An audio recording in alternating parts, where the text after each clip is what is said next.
नमस्कार विद्यार्थी मित्रांनो, इयत्ता 5वी स्कॉलरशिप गणित घटक 2 संख्यांवरील क्रिया उपघटक 11 भागाकार स्वाध्याय 11.3 प्रश्न पहिला, पुढीलपैकी कोणत्या संख्येस 5, 6, 7 या संख्यांनी भागल्यास बाकी 4 उरते। मित्रांनो, आपल्याला या ठिकाणी पर्यायांचा वापर करावा लागणार आहे। पर्याय क्रमांक आपण जर या ठिकाणी 1 घेतला, मग पर्याय क्रमांक 1 आहे 42। मग आता 42ला जर मित्रांनो आपण 5ने भागलं, 6ने भागलं आणि 7ने भागलं तरी पण बाकी प्रत्येक ठिकाणी 4च उरायला पाहिजे। असं होतंय का? तर ते आपण या ठिकाणी बघूयात। आता 42ला आपण पहिल्यांदा 5ने भागणार। पुढीलपैकी कोणत्या संख्येस 5, 6 आणि 7?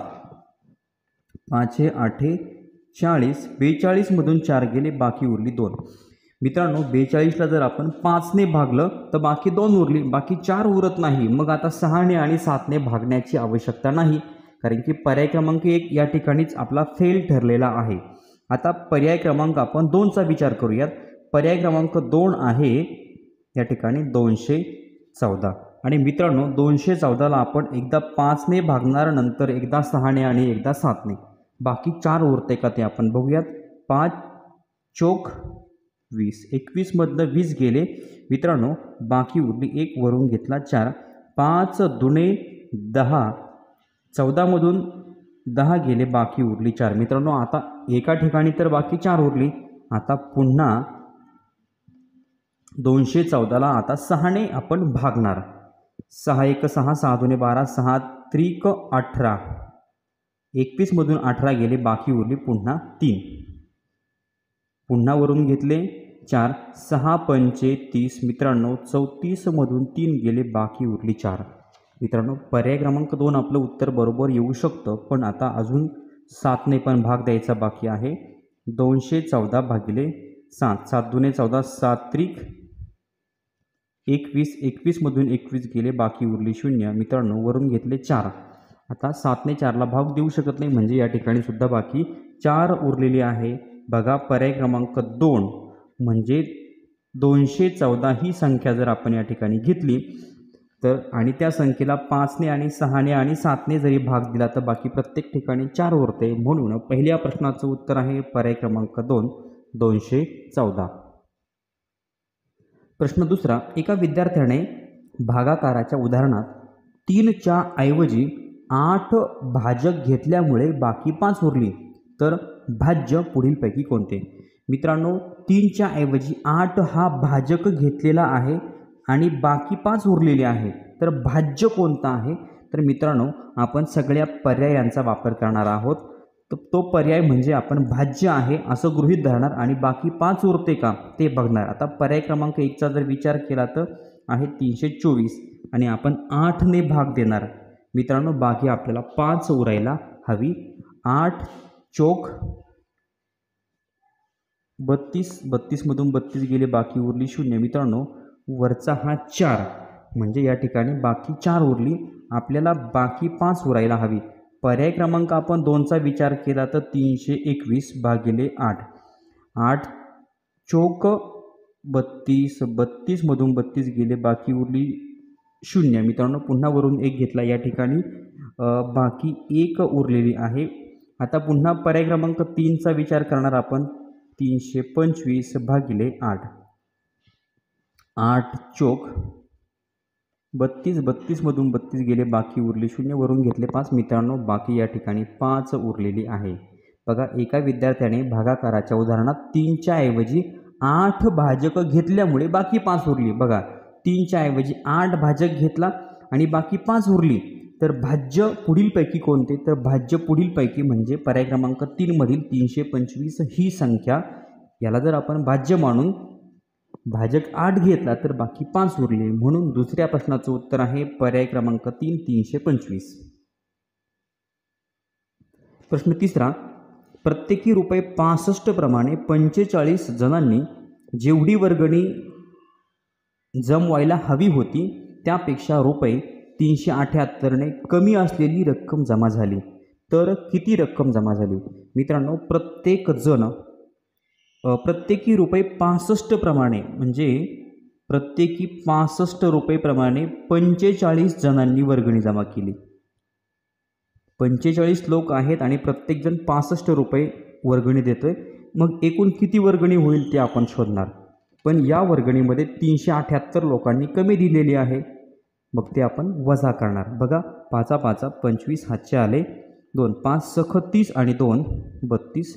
या ठिकाणी दशकाचा घेतला 0, 4 25 हातचे आले 2, 4 सख 24 25 आणि 26. मित्रांनो आपण या ठिकाणी बेरीज करणार. 5 5 2 2 6 3 9 2 2925 एवढी वर्गणी जमा व्हायला हवी होती.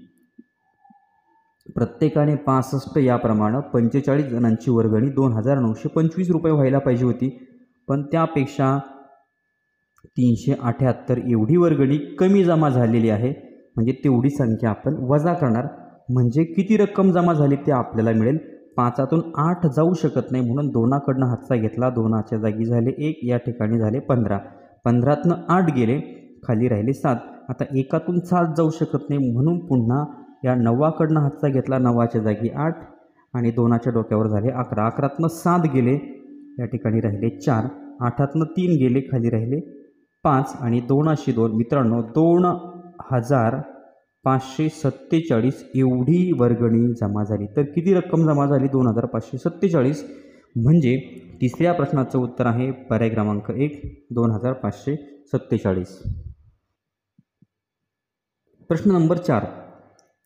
मंगला काकूंनी 6016 लिंबांची रोपे विकत आणली.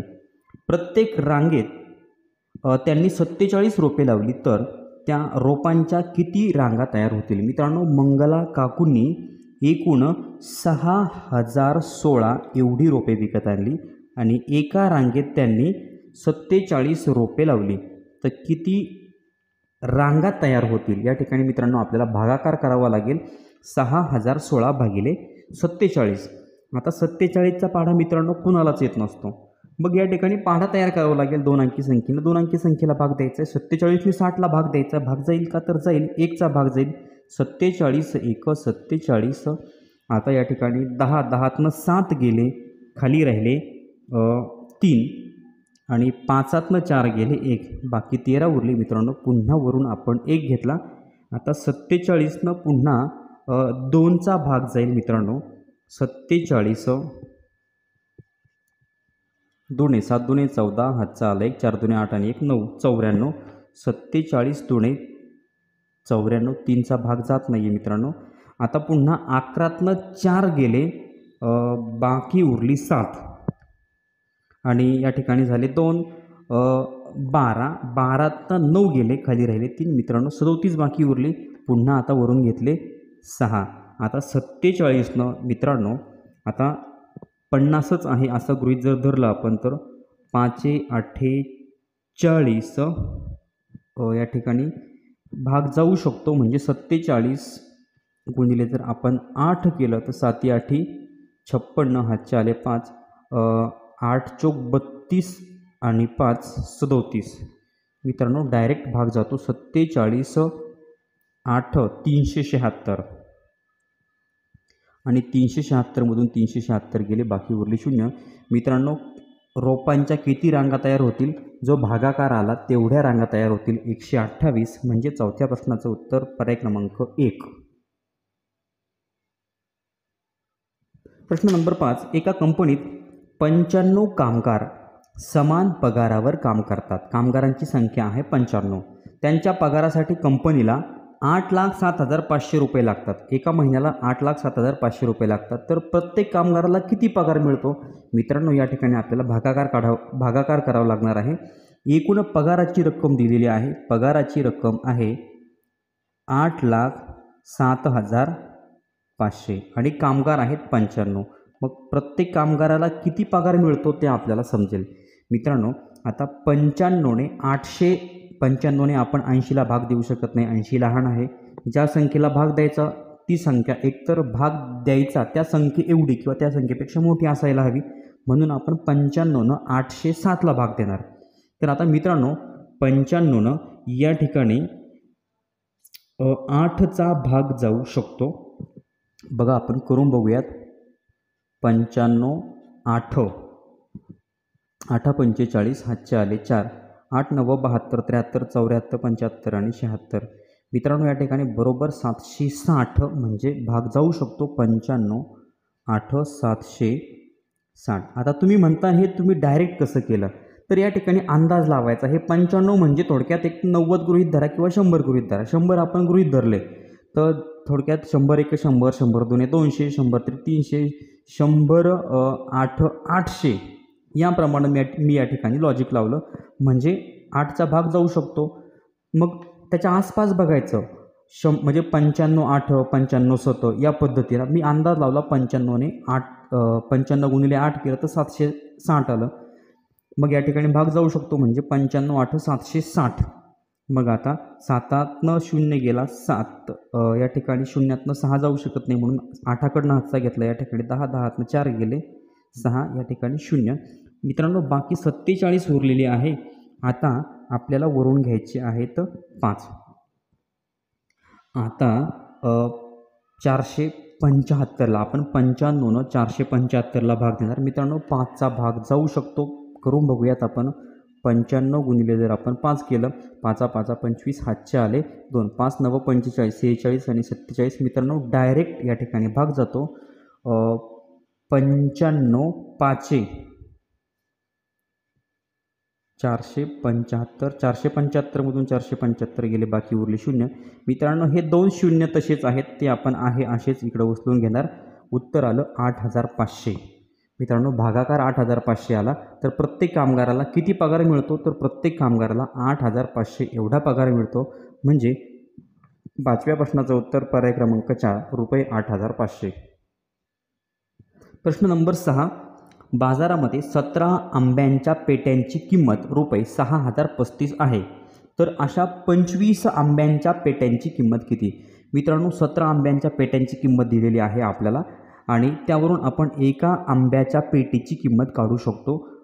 17 आंब्यांच्या पेट्यांची किंमत आहे 6035 आणि भागिले जर आपण मित्रांनो 17 केलं तर आपल्याला उत्तर मिळेल एका आंब्याच्या पेटीचा. मग आता 17 2 34 17 3 51 17 चूक 68 नाही 3 17 3 51. 60मधून 51 गेले बाकी उरली 9 वरून घेतले 3 या ठिकाणी 17 2 34 17 3 51 17 चूक 68 17 5 85. या ठिकाणी 13तनं 5 गेले खाली राहिले मित्रांनो 8 या ठिकाणी 0 पुन्हा वरून घेतले 5 झाले 85 आणि 17 5 85 85मधून 85 गेले बाकी उरले 0. मित्रांनो एका आंब्याच्या पेटीची किंमत आहे 355 रुपये. तर आपल्याला विचारले अशा 25 आंब्यांच्या पेट्यांची किंमत किती. म्हणजे 355 गुणिले 25 आपल्याला आपलं उत्तर मिळून जाईल. 5 5 25 हातचे आले 2 5 5 25 आणि 2 27 हातचे आले 2 5 3 15 16 17. त्यानंतर दशकाचा 0 2 5 10 हातचा आला 1 2 5 10 आणि 1 11 हातचा आला 1 2 6 आणि 1 7. या ठिकाणी होईल बेरीज 5 5 7 7 7 आणि 1 8 7 आणि 1 8. उत्तर आलं 8875. म्हणजे 6व्या प्रश्नाचं उत्तर आहे पर्याय क्रमांक 2 8875. मित्रांनो 25 आंब्यांच्या पेट्यांची किंमत मिळाली आपल्याला 8875. प्रश्न नंबर 7. एका पेटीत 5 डझन आंबे. मित्रांनो एका पेटीत 5 डझन आंबे याप्रमाणे 205 पेट्या भरलेला एक टेम्पो वाशीतील घाऊक फळ बाजाराकडे रवाना झाला. पेट्या उतरवताना 195 पेट्याच टेम्पोत आहेत असेही लक्षात आले. तर बाजारात किती कमी आंबे पोहोचले. मित्रांनो 205 पेट्या भरलेला टेम्पो वाशीतील घाऊक फळ बाजाराकडे रवाना झाला आणि ज्यावेळेला पेट्या उतरवायला लागले त्यावेळेला 195 पेट्याच या ठिकाणी आहेत असं लक्षात आलं. म्हणजे एकूण 205 पेट्या गाडीत भरल्या होत्या आणि उतरल्यानंतर लक्षात आलं 195 पेट्या आहेत. म्हणजे या ठिकाणी 10तनं 9 गेले 1. मित्रांनो 10 पेट्या कमी आंबे मार्केटमध्ये पोहोचलेले आहेत. बघा, तर बाजारात किती कमी आंबे पोहोचले तर 10 पेट्या. आता ह्या पेट्या आहेत मित्रांनो. मग आता पेट्याचं रूपांतर आपल्याला आंब्यामध्ये करायचं आहे. एका पेटीमध्ये 5 डझन आंबे. आता 1 डझन बरोबर किती? 12. तर आता 5 डझन आंबे म्हणजे 5 गुणिले 12 जर केलं तर या ठिकाणी 12 पंचे 60. मित्रांनो, एका पेटीमध्ये 60 आंबे होते. एका पेटीमध्ये 60 आंबे होते. अशा 10 पेट्या कमी आंबे पोहोचले म्हणजे 60 गुणिले आपण 10 करणार. 10 0 0 आणि 10 20 60. मित्रांनो, 600 आंबे मार्केटमध्ये कमी पोहोचले. बघा, बाजारात किती आंबे कमी पोहोचले तर एका पेटीमध्ये 60 आंबे आहेत. अशा 10 पेट्या कमी पोहोचल्या म्हणजे 600 आंबे मार्केटमध्ये कमी पोहोचले. म्हणजे 7व्या प्रश्नाचं उत्तर पर्याय क्रमांक 2 600. प्रश्न नंबर 8. 15 खुर्च्यांची किंमत रुपये 9,750 आहे, तर अशा 3 डझन खुर्च्यांची किंमत किती? मित्रांनो, 15 खुर्च्यांची किंमत दिली आपल्याला 9,750. बघा, 9,750 ही किंमत आहे 15 खुर्च्यांची. मग भागिले आपण 15 केलं तर आपल्याला मिळेल एका खुर्चीची किंमत. मग आता 15 5 75, 15 सख 90. मित्रांनो, 97मधून 90 गेले, बाकी उरली 7, वरून घेतले 5. 15 5 75, 75मधून 75 गेले, बाकी उरले 0 आणि हा 0 आहे असाच लिहिणार. एका खुर्चीची किंमत मिळाली आपल्याला मित्रांनो 650 रुपये. अशा 3 डझन खुर्च्यांची किंमत किती? आता 1 डझन म्हणजे 12. मग आता 3 डझन बरोबर किती? 12 36. 36 खुर्च्यांची किंमत आपल्याला काढायची आहे. एका खुर्चीची किंमत आहे 650 रुपये आणि 36 खुर्च्यांची किंमत काढायची. एकावरून अनेकांची किंमत काढायची असेल त्यावेळेला आपण गुणाकार करतो.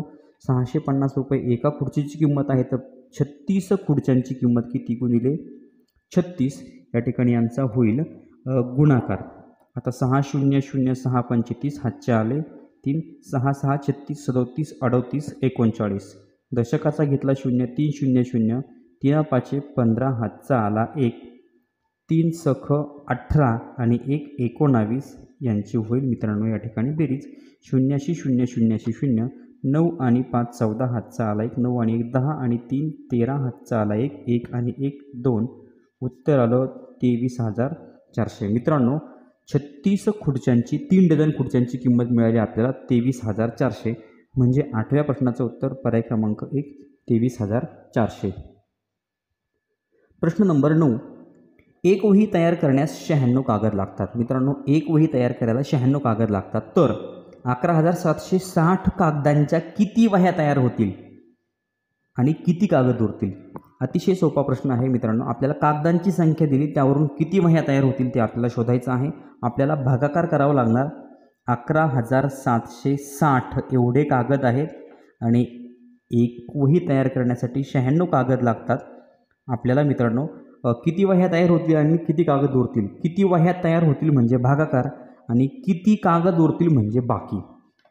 चला तर आपण मग या ठिकाणी भागाकार करूयात. 96 1 96 117ला मित्रांनो आपण भाग देतोय. आता 7तनं 6 गेले 1, 11तनं 9 गेले 2, बाकी उरली 21. 96ने 21ला भाग जाऊ शकत नाही, वरून घेतले 6 झाले 216.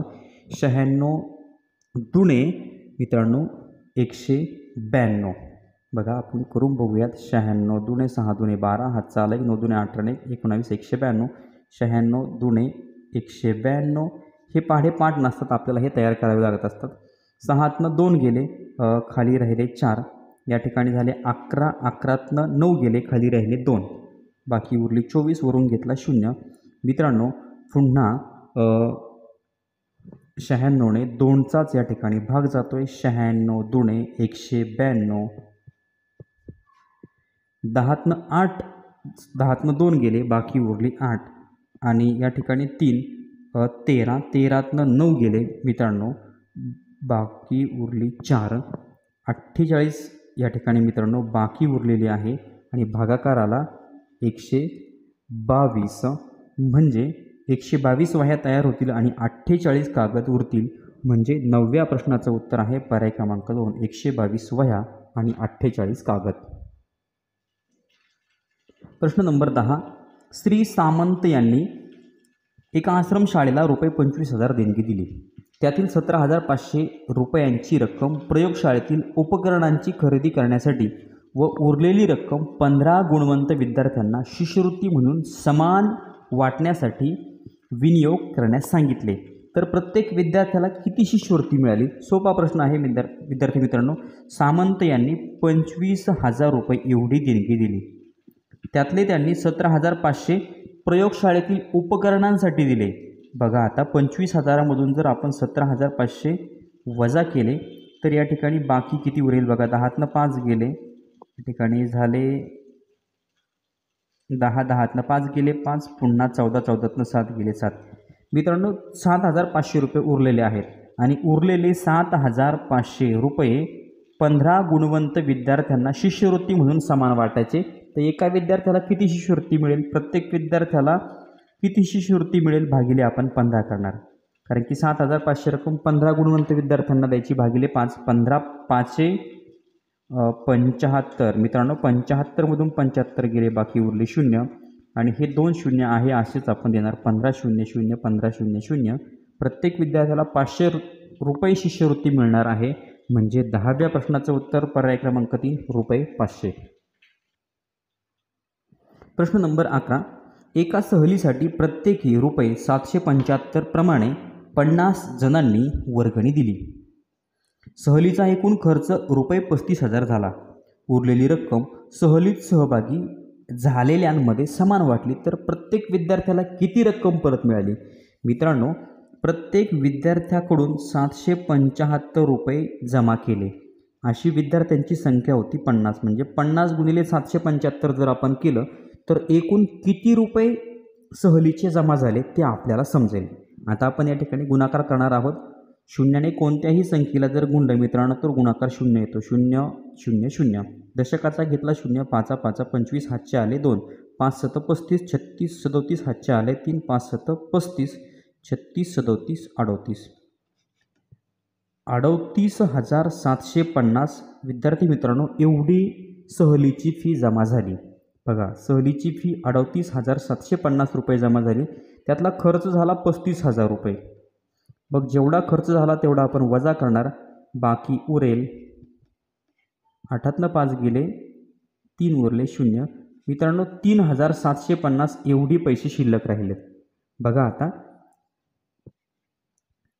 3,750 आणि ही संख्या एवढे पैसे आपल्याला 50 जणांमध्ये समान प्रमाणात वाटायचे आहेत. कारण की 50 विद्यार्थ्यांनी सहभाग घेतला होता. मग त्यांना तेवढे पैसे प्रत्येकाच्या वाटला जेवढे येतील तेवढे आपण देणार. म्हणजे 3,750 भागिले 50 आपण केलं तर एका विद्यार्थ्याच्या वाट्याला किती रुपये रक्कम परत मिळणार आहे ते आपल्याला समजेल. मग आता या ठिकाणी हा 5चाच पाडा आहे असं आपण गृहीत धरू शकतो. 5 5 25, 5 36, 5 7 35. या ठिकाणी 5 7 35 म्हणजे 350. 50 7 350, बाकी उरली या ठिकाणी 25, वरून घेतला 0 आणि 50 5 5 5 25, 50 5 250. 250मधून 250 गेले, बाकी उरली 0. मित्रांनो प्रत्येक विद्यार्थ्याला रिटर्न 75 रुपये परत मिळणार आहे. म्हणजे 11व्या प्रश्नाचं उत्तर आहे पर्याय क्रमांक 3 ₹75. प्रश्न नंबर 12. 6,363 भागिले 9 या उदाहरणात भाजक 2ने कमी केल्यास भागाकार कितीने वाढेल? मित्रांनो 6,363 भागिले 9 केलं आपण आणि त्यानंतर आपल्याला पुन्हा भाजक 2ने कमी करायचा आहे. तर आपला भागाकार कितीने वाढणार आहे? एकदा आपण 9ने भाग देऊन बघू. 9 9 1 9 9 2 18 9 3 27 9 4 36 9 5 45 9 6 54 9 7 63. मित्रांनो 63मधून 63 गेले, बाकी उरले 0, वरून घेतले 6. आता या ठिकाणी शून्याचा भाग जाईल, पुन्हा वरून घेतले 3, 9 7 63. मित्रांनो 6,363ला जर आपण 9ने भाग दिला तर भागाकार येतो 707. आता आपल्याला आपला जो भाजक आहे, भाजक आपला किती होता 9, तो 2ने कमी करायचा. 2ने कमी करायचा म्हटल्यावर 9तून 2 गेले, खाली किती राहिले 7. आता 7ने भाग देऊन बघायचा. आपला भागाकार कितीने वाढतो ते आपण बघणार. 7 9 63. 63मधून 63 गेले, बाकी उरले 0. वरून घेतले 6, पुन्हा शून्याचा भाग जाईल, पुन्हा वरून घेतले 3. 7 9 63. 63मधून 63 गेले मित्रांनो, बाकी उरले 0. मित्रांनो, आपण भाजक जो आहे तो 2ने कमी केल्यानंतर भागाकार कितीने वाढला. पहिल्या वेळेस आपला भागाकार आला 707 आणि नंतर भागाकार आला 909. म्हणजे भागाकार वाढलेला आहे, तो कितीने वाढलेला त्यातला आपल्याला फरक शोधायचा आहे. फरक म्हटल्यावर वजाबाकी करणार आपण. 909 वजा 707. 9तनं 7 गेले 2, 0 0. 9तनं 7 गेले 2. मित्रांनो, आपला भागाकार 202ने वाढलेला आहे. म्हणजे 12व्या प्रश्नाचं उत्तर पर्याय क्रमांक 4. आणि सर्वात शेवटी प्रश्न नंबर 13. मित्रांनो, या स्वाध्यायातला हा शेवटचा प्रश्न आहे. 11.3 मधील हा शेवटचा प्रश्न, प्रश्न नंबर 13. 5656 भागिले 8 या उदाहरणात भाजक 1ने कमी केला तर भागाकार कितीने वाढेल. मित्रांनो, ज्याप्रमाणे आपण 12वा प्रश्न सोडवला त्याचप्रमाणे हा 13वा प्रश्न सोडवायचा आहे. आणि या प्रश्नाचं उत्तर तुम्ही मला कमेंट बॉक्समध्ये सांगणार आहात. या ठिकाणी हा स्वाध्याय संपलेला आहे. पुढचा स्वाध्याय पुढच्या व्हिडिओमध्ये बघायला मिळेल. चॅनलवर नवीन असाल तर चॅनल सबस्क्राईब करा. व्हिडिओ आवडला तर लाईक करा, कमेंट करून कळवा आणि आपल्या मित्रांना पण शेअर करा. धन्यवाद.